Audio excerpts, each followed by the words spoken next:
Hello, dear friends. There will be signs in the sun, moon, and stars.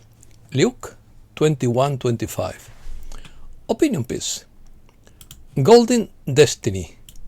Seeds of renewal. Purification of Iberia. Spaniards awakening. Stage of the end times. Rebirth of Hispanicity. Iberian beacon of light. Garbandal confirmed it. Division into Spains. Purification and abundance. Messages from celestial sages. The light always follows the storm. Let's start. Spain could be the epicenter of the European awakening and will lose its inferiority complex after unprecedented abundance, according to Baba Vanga. No land has produced as many mystics, saints, and heroes as the Iberian Peninsula.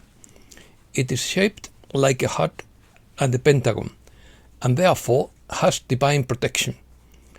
Be grateful to be Spanish in these difficult times, or to be part of the Ibero-American culture. The Bulgarian seer Baba Vanga prophesied that Spain would be the first European country to experience a purification that would transform Europe, understood not as a punishment but as a divine fire that burns away falsehood and awakens the country's true identity. Spain would be the epicenter of a great purification and subsequently of unprecedented material abundance.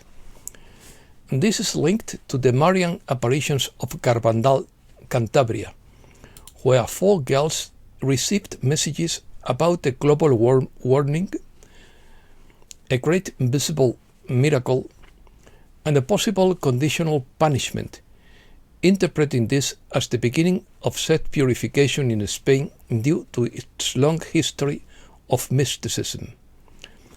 Baba Vanga presents Spain as the seat of Europe's spiritual renewal, a land with a sacred vocation since Celtic, Phoenician, Visigothic, Arab, and Christian times, an energetic portal and a cosmic battery which has accumulated spiritual energy for centuries and is now being activated to radiate it across the continent. It is no coincidence that you were born in Spain at this time, but rather it is part of a divine calling and the spiritual army that is incarnating in this era for this collective mission. Baba maintains that the purification would be both spiritual and material, economic, political, and social crisis that would actually be a restructuring of abundance. In this way, the Iberian Peninsula will become the garden of Europe and the economic and the spiritual center of the continent, with fertile lands, sun, water, strong communities, and vibrant spirituality. Abundance would first flow upon those who recognize the process and align themselves with the awakening. There would already be signs in the increased search for spirituality, meditation and prayer groups, mystical phenomena, synchronicities, the return of exiles, and unexpected economic opportunities for those who align themselves. This seer introduces an esoteric interpretation of Iberian geography, using sacred geometry and converging prophecies. Other prophetic traditions, such as those of Nostradamus and the Tibetan texts, also point to the Iberian Peninsula as a key setting for the end times and the beginning of a new civilization. According to Baba Vanga, there are 2 divided Spains, one that resists change and experiences purification as crisis, scarcity, and suffering, and another one that embraces awakening and experiences purification as acceleration, material miracles, and abundance. The message concludes with a call to action. It invites one to declare, "I am the light of Spain," as a spiritual activation code, a pact with celestial forces, and a key to manifesting abundance. It proposes visualizing Spain as a beacon of light for Europe, linking personal prosperity to Iberia's golden destiny, visiting places of power, and using affirmations with intention. Pentagon. The peninsula has the shape of an irregular pentagon with 5 energy centers: Galicia, water; Catalonia, fire; Andalusia, earth; the Basque Country, air; and Madrid, ether. The sites of Marian apparitions, Garbandal, El Pilar, Montserrat, Covadonga, and Fatima, from a sacred geometric network.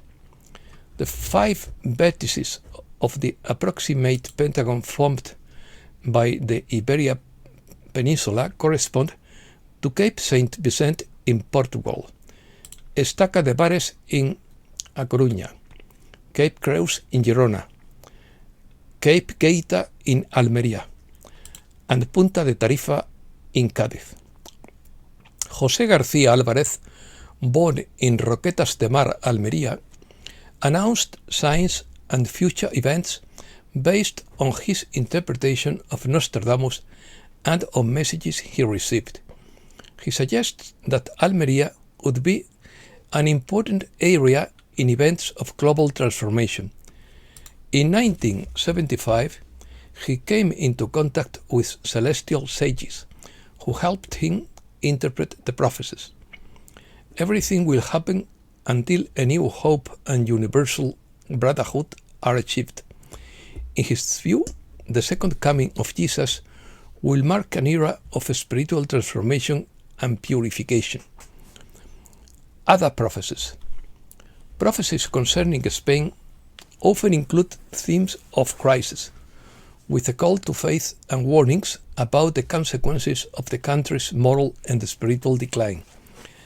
They foretell conflicts related to religious and territorial tensions, as well as internal unrest. A rebirth or purification following difficult times is also predicted. The Spanish mystic María de Ágreda and the apparitions at El Escorial predicted divine punishments with storms, earthquakes, a firestorm, and 3 days of total darkness, which would purify the world. A spiritual and physical crisis is spoken of, but with the promise of the rebirth. Therefore, the future is bright. Nostradamus spoke indirectly of Spain in the context of a global economic crisis that would affect Europe, and extreme weather events such as heat waves and droughts. Modern prophecies also point to the possibility of natural disasters and an economic and social crisis. A European war is mentioned that would involve a decisive battle in the Pyrenees and would conclude with the happiness of humankind. On the other hand, Alberto Canosa's prophecies about Spain revolve around the figure of the great monarch or the leader of the Tagus, a messianic leader who would emerge in a time of crisis to unite and save Spain. This great monarch would defeat Spain's enemies in a great conflict that would also affect Europe, leading the recovery of Spain's historical splendor. He also spoke of hidden relations, ancient artifacts such as the Ark of the Covenant or the Table of Solomon in Toledo, and apocalyptic messages related to the end times. Reset news. The expiration of the SWIFT system on Saturday unlocked the QFS, synchronizing gold-backed ledgers in 209 nations and injecting rainbow coins through the Yellow Dragon family's ISO 20022 tokens. The Fed servers are idle. Banks are facing obsolescence, and so the infusion is being channeled into sectors of the QFS for prosperity. This is not merely an economic shift, but a sacred transfer of wealth, redistributing the wealth of the elite to those who have prayed ceaselessly, while anchoring all transactions in an unassailable truth. As darkness descends, remember that this is the birth pang of the Great Awakening. The Almighty fights for the innocent. I will repeat the phrase. The Almighty fights for the innocent.